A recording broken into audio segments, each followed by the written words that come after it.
Hello everyone. इस वक्त US सबकी निगाहों पर है। क्यों? क्योंकि यूएस में अभी कुछ बहुत ही ज़्यादा इंपॉर्टेंट मीटिंग्स चल रही है। कुछ बहुत बड़े कंसर्न्स आ गए हैं। ये कंसर्न्स ऐसे हैं कि अगर ये सही हो गए तो इंडियन स्टॉक मार्केट इस वक्त मान लीजिए निफ्टी यहाँ से शायद 2000 पॉइंट नीचे चला जाए, या फिर यूएस मार्केट और यूरोप में अच्छा खासा एक क्रैश देखने को हमें मिल जाए। तो इसीलिए ये कंसर्न क्या है? सबसे पहला कंसर्न है वहाँ पर डेट सेलिंग का। डेट सीलिंग बहुत लोगों को नहीं पता होगा, लेकिन इस वीडियो में मैं पूरी तरीके से आपको सिंपल लैंग्वेज में इसे समझाने की कोशिश करूँगा। सबसे पहले आप ये सोचिए कि देश भी वैसे ही चलता है जैसे आप घर चलाते हैं। आप लोन लेते हैं।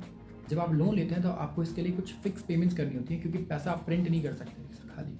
आप किसी ना किसी को हमेशा ओ करते हैं पैसा। तो इसलिए जब भी आप लोन लेते हैं तो आप उस पर इंटरेस्ट चुकाते हैं और इंस्टॉलमेंट्स भी पे करते हैं। अब अगर एक कंट्री लोन ले रही है और लोगों पे खर्च करना चाहती है, एक्सपेंडिचर करना चाहती है, तो उसे भी पेमेंट्स करने होते हैं फिक्स इंटरवल्स में। यूएस में इस वक्त ऐसे ही इस तरीके से लोन्स है यूएस के पास। अब इशू क्या आ रहा है कि इनके पास पे करने के लिए कैश बहुत कम है। इनके पास जो बैलेंस है वो बहुत ही कम बच रहा है इस वक्त, और इंटरेस्ट रेट्स भी ऑलरेडी बढ़ चुके हैं, तो पेमेंट जो है वो भी इंक्रीज़ हो चुकी है। तो सबसे बड़ा कंसर्न ये है कि आप जब लोन लेते हैं और लोन डिफ़ॉल्ट कर देते हैं तो आपको पता है कि आपकी लाइफ में कितना बड़ा प्रॉब्लम क्रिएट हो जाता है। सबसे पहले आपका क्रेडिट स्कोर सोचिए। आपका क्रेडिट स्कोर कितने सालों के लिए ख़राब हो जाएगा। आप बैंकरप्ट भी हो सकते हैं। इसके अलावा क्रेडिट स्कोर ख़राब होने से आपको अगले लोन्स बहुत ज़्यादा हाई इंटरेस्ट पे करने होंगे, राइट? क्योंकि और ज़्यादा अब रिस्क है आपको लोन देना। वैसे ही यूएस, जिसे कहते हैं कि जिसकी क्रेडिट रेटिंग, हर एक इंसान की क्रेडिट रेटिंग होती है। जैसे आपका क्रेडिट स्कोर होता है, वैसे कंट्रीज़ का भी क्रेडिट रेटिंग होता है, कंपनीज़ का भी होता है। आपने सुना होगा BBB negative, BBB positive, AAA, इस तरीके से। जिसकी रेटिंग जितना ज़्यादा बढ़िया है उसे उतना कम इंटरेस्ट पे लोन मिलता है।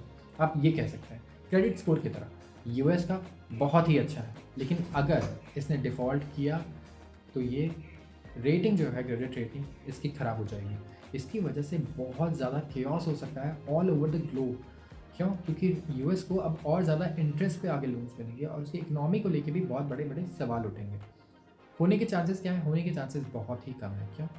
सबसे पहला, जो बाइडेन ऑलरेडी मीटिंग कर रहे हैं डेट सीलिंग को बढ़ाने के लिए। तो डेट सीलिंग क्या है? एक लिमिटेशन है कि यूएस एक सर्टेन अमाउंट से ज़्यादा डेट नहीं रेज करेगा या करेंसी नहीं प्रिंट करेगा, एक तरीके से आप ये कह सकते हैं। लेकिन ये डेट सीलिंग को ऑलरेडी वो पिछले साल बढ़ा चुके थे। इस साल उन्होंने फिर से बढ़ाया है। अब यूएस और ज़्यादा पैसे प्रिंट करेगा और वो पैसे प्रिंट करके अपने डेट को सर्विस कर देगा। जो भी डेट है वो चुका देगा। लेकिन क्या ये प्रॉब्लम का सोल्यूशन है? बिल्कुल नहीं। क्यों?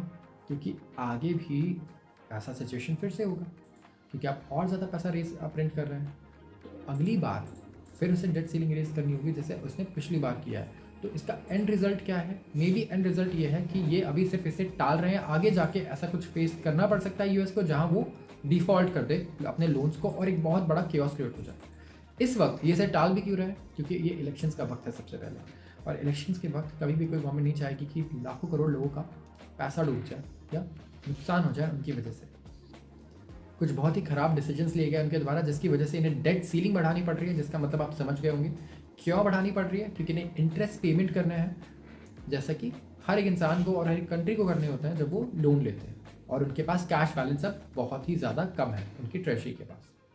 सो ये ऐसे सिचुएशंस क्या इंडिया में भी है? नहीं, बिल्कुल नहीं। इंडिया की इकॉनमी इस वक्त बिल्कुल हेल्दी है। सबसे पहले क्योंकि हमने बहुत ज़्यादा लाइबिलिटीज़ नहीं ली। कोविड के वक्त हमने यूएस की तरह रिएक्ट नहीं किया। हमने फ्री में लोगों को पैसे नहीं बांटे, मनी ज़्यादा नहीं प्रिंट किया यूएस की तरह रेकलेसली, जिसकी वजह से हम इस सिचुएशन से तो बच पाए हैं। लेकिन इसका इफेक्ट पूरे ग्लोब में देखने को मिलेगा। जी हाँ, भले ही आप कुछ गलती ना करो, लेकिन अगर आपका नेबर कुछ ऐसी चीज़ें कर रहा है जो उससे बहुत बड़ा वो लॉस ले रहा है, तो आपको भी उससे कहीं ना कहीं बहुत बड़ा फ़र्क पड़ सकता है। क्योंकि इंडिया एक बहुत ही ग्लोबलाइज कंट्री है। आप ऑलरेडी देख रहे होंगे आईटी सेक्टर के शेयर्स किस तरीके से परफॉर्म नहीं कर पा रहे हैं। क्यों? क्योंकि उनकी पूरी इनकम यूएस और यूरोप पे डिपेंडेंट है, जहाँ पे अभी इतनी ज़्यादा अनसर्टेनिटी है, और इन्वेस्टर्स को सबसे ज़्यादा नफरत होती है अनसर्टेनिटी से। सो आईटी सेक्टर्स और इस तरीके के जो सेक्टर हैं जो बाहर से अपना इनकम लेकर आते हैं पूरा, उनमें इन्वेस्ट करने से पहले थोड़ा सा ज़रूर रिसर्च करिएगा अच्छे से।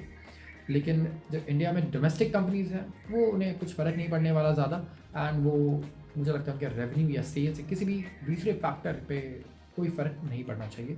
वैल्यूएशंस पे फ़र्क पड़ सकते हैं, क्योंकि इस तरीके की जब चीज़ें होती हैं तो मार्केट में पैनिक आता है और सेलिंग होती है, तो कंपनी चाहे कितनी अच्छी हो उनके स्टॉक प्राइस नीचे जाएंगे ही जाएंगे। और वो एक बेटर अपॉर्चुनिटी होगी आपके लिए कि आप उनमें और ज़्यादा अपना निवेश बढ़ा पाएँ। सो पैनिक मत करिएगा, लेकिन ज़रूर रिसर्च करिए। अगर आपके पोर्टफोलियो में ऐसी एक भी कंपनी है जो यूएस और यूरोप से अपना आधे से ज़्यादा इनकम जनरेट करती है, वहाँ पे आपको कुछ कंसर्न्स हो सकता है। ये वीडियो अगर आपको पसंद आई हो तो इसे ज़रूर शेयर करें अपने दोस्तों के साथ और लाइक करना ना भूलें, और हमारे चैनल को ज़रूर सब्सक्राइब करें। धन्यवाद।